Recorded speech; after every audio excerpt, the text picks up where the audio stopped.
Hello, everybody, and welcome back. It is Sylvia and Peter again, and we are talking about bits and pieces that happen in the workplace and in life in general that has some kind of impact on our mental health and well-being. And this time we are starting a conversation that really we don't know where it's heading. As usual, our chats are unscripted and we pick a theme that's popular or we think it's something that's good to talk about. And we've called this one Workers' Rights.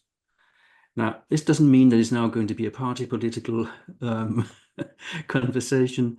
Um, I just come back from holiday, and on that holiday, I visited the Workers' Museum in Copenhagen, which recorded all the unions and that movement from its beginnings in the 1800s and all the way up. And that was exciting in its own right. And the closer we got to the 2000s, the less interest there was in the union movement, at least in Denmark, because maybe there wasn't as much to fight for, but there are still things to fight for. And there are still new things coming up. And now we're talking about, oh, we now need to have the right to flexible working.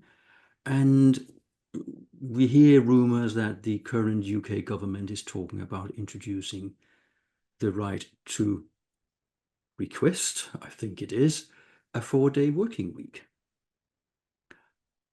How that's going to work is anybody's guess, isn't it? Very much. Yes, we're not, obviously we don't know all the details of this, but I think it's something for people to be aware of. I think a lot of people are aware of it already. I think a lot of people think, yeah, great, this is amazing. We can work 4 days a week and not 5. I think a lot of people have to realise, again, it depends on the terms and conditions within their employer. It is the right to request, as you say, Peter. I think these are what's going to happen, not the right that they can. And I think the final decision will be made by the employer.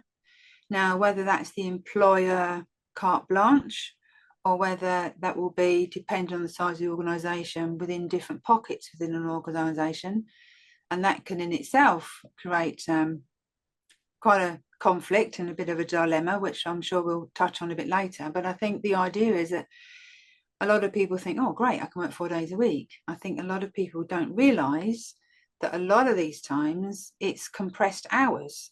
You do your 5 days in 4 days. It's not like you're only working 4 days a week.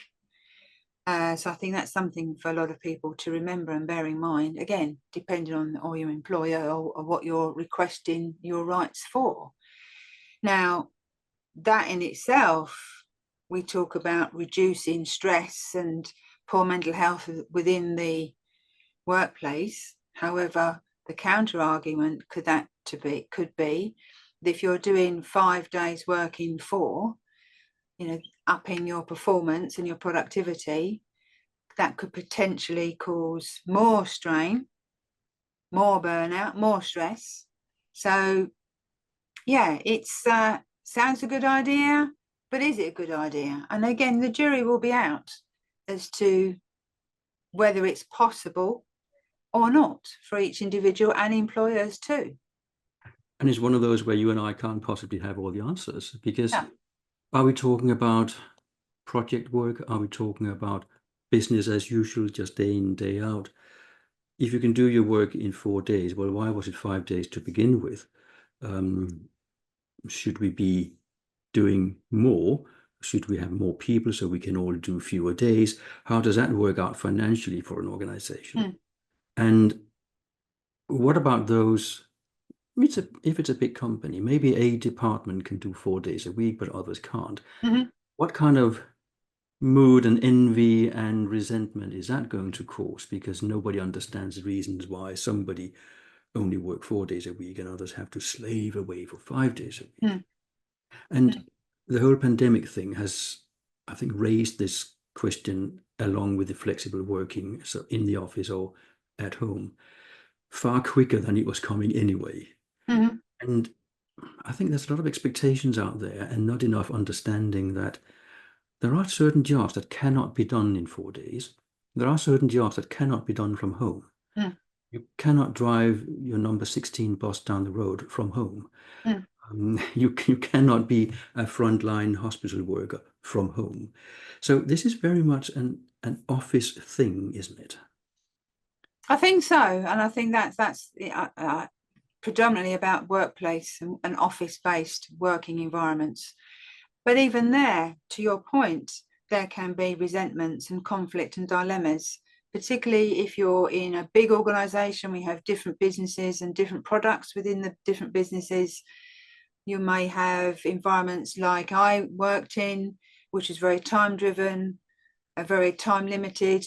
There was deadlines that you had to adhere to. For example, as I said to you before, you had a $50 million payment that had to go out by 3 o'clock. 301 won't do, 305 won't do. And the implications of that on reputation and brand and everything else. Whereas if you're working in an environment where it's, like you mentioned earlier, more of a project environment, or comms, for example, where you don't have such time pressures, then, the people in the areas that it won't work, because I do believe in some areas, like you say, it just doesn't work. And in other areas it does, then you may have employees saying, well, how come they can do that and we can't?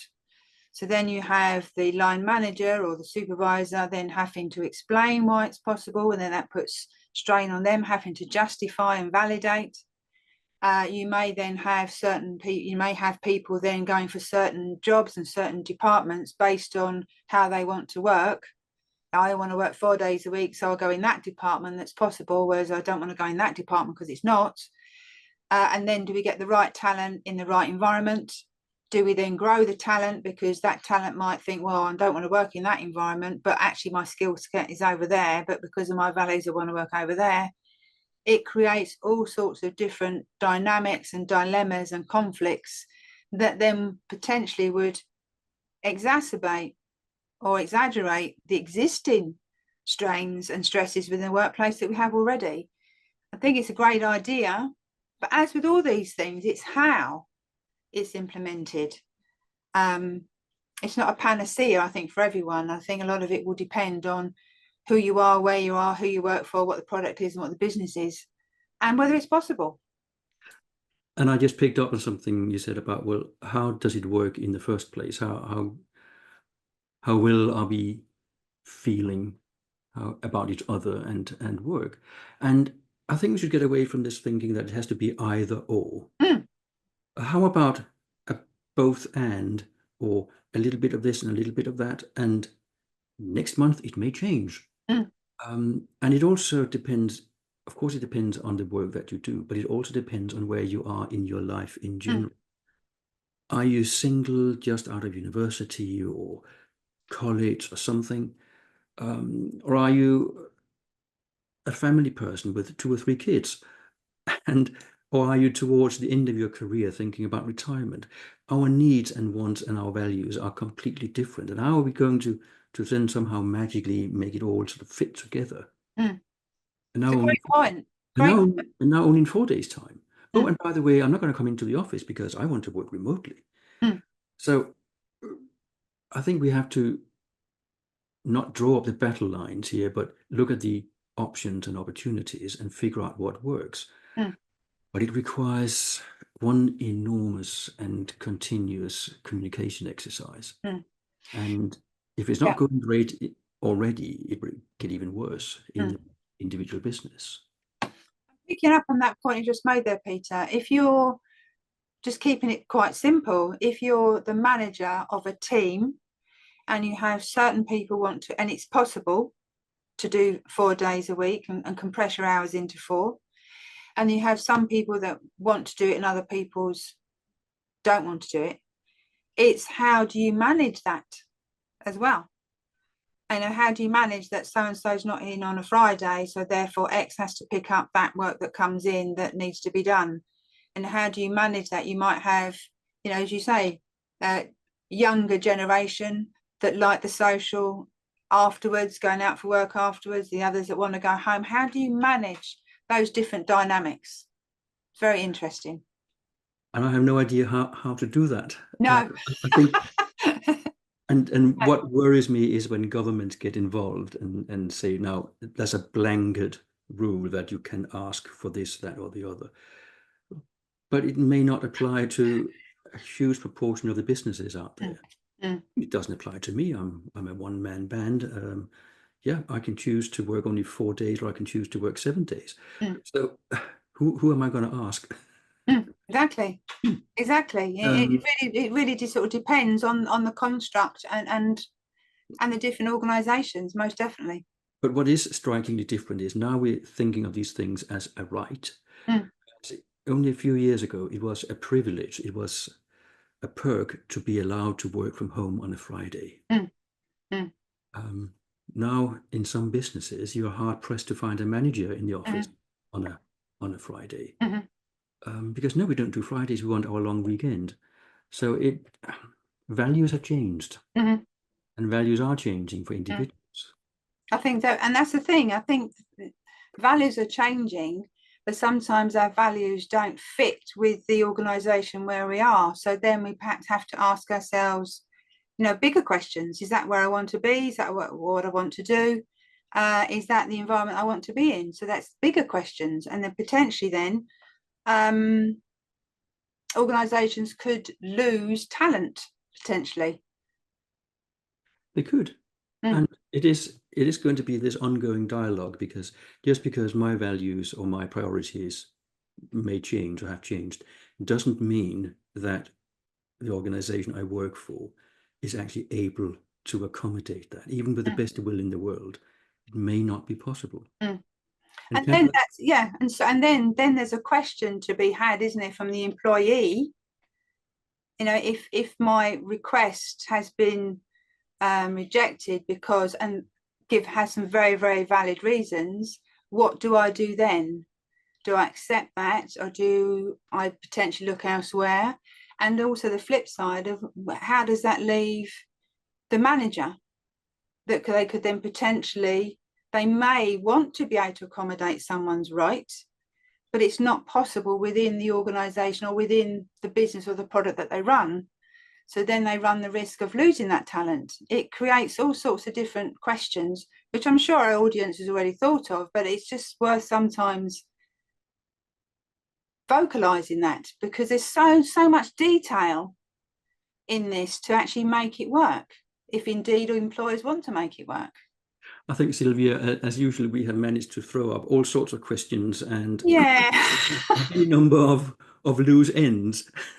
But that's where we have to start, isn't it? If we if Yes. we don't if we don't create this thinking chaos, we can't pick out the good bits and see where they land. Mm. And I think I would just, as always, ask our audience to say thank you for staying with us, but Yes.